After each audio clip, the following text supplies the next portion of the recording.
Assalamualaikum warahmatullahi wabarakatuh. Bismillahirrahmanirrahim. Alhamdulillahirrahmanirrahim. Puji syukur kehadirat Allah karena kita masih diberikan kesehatan. Kembali lagi dengan saya Muhammad Usari.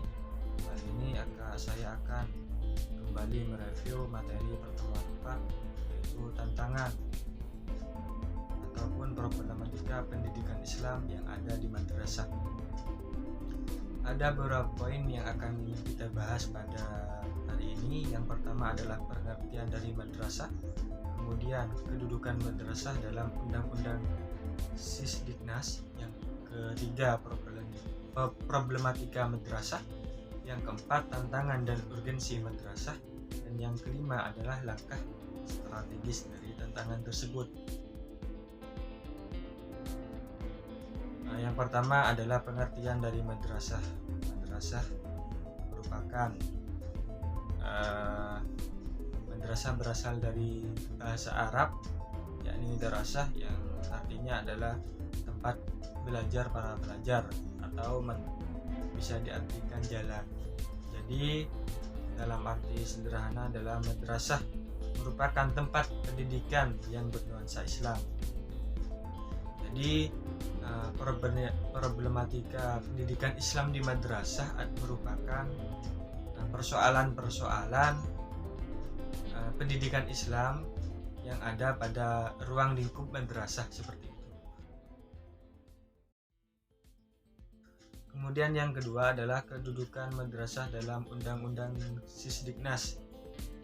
Ini Undang-Undang Nomor 20 Tahun 2003 menjelaskan bahwa sistem pendidikan nasional memposisikan madrasah sebagai lembaga yang sama dengan pendidikan atau lembaga yang lainnya, yaitu sebagai bagian tak terpisahkan dari sistem pendidikan nasional. Yang selanjutnya adalah problematika internal madrasah. Yang pertama adalah identitas madrasah, yang kedua adalah sumber daya manusia, yang ketiga adalah pengelolaan madrasah. Jadi tiga ini menjadi problematika dari internal madrasah. Saya contohkan adalah sumber daya manusia. Sumber daya manusia itu bisa berupa peserta didik, bisa berupa kepala sekolah, bisa berupa staf guru, dan juga bisa berupa orang tua dari peserta didik. Jadi salah satu problematikanya madrasah masih lebih di bawah dari sekolah, yaitu sumber daya manusia yang terbatas. Itu salah satu problematika internalnya. Kemudian yang selanjutnya adalah tantangan serta urgensi madrasah di era globalisasi. Yang pertama adalah budaya, etika, dan moral akibat teknologi informasi dan transportasi. Yang kedua adalah perdagangan bebas berimplikasi pada persaingan alumni dan dunia kerja. Yang ketiga adalah mutu pendidikan di Indonesia yang masih rendah berdasarkan survei. Jadi berdasarkan survei, mutu pendidikan Indonesia itu masih rendah.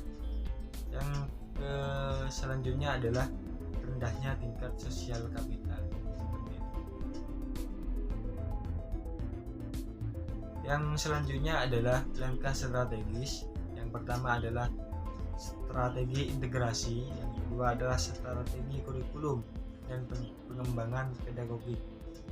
Jadi strategi kurikulum harus dikembangkan. Yang ketiga adalah strategi dalam kapasitas sarana. Jadi masih lebih unggul sekolah mungkin daripada madrasah. Jadi sarana harus juga dikembangkan, merupakan salah satu langkah strategis. Yang keempat adalah strategi bersaing, dan yang kelima adalah pengembangan partisipasi.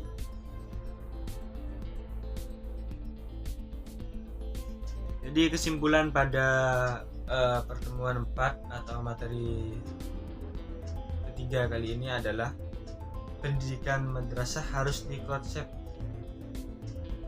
visualisasikan sebagai usaha dan proses pemberdayaan yang harus disadari secara kolektif ataupun secara bersama.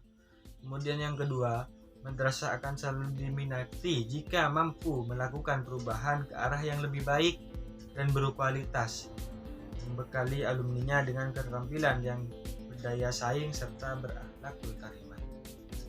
Jadi madrasah itu akan diminati jika para alumninya itu adalah alumni yang bisa berakhlakul karimah serta bisa bersaing dengan alumni-alumni sekolah.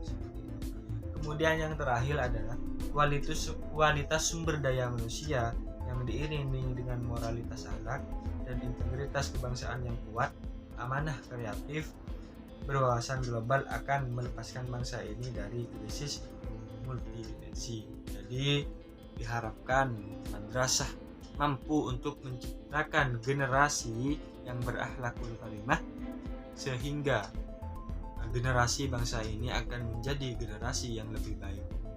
Mungkin itu saja review materi dari saya, kurang lebihnya saya mohon maaf. Wassalamualaikum warahmatullahi wabarakatuh.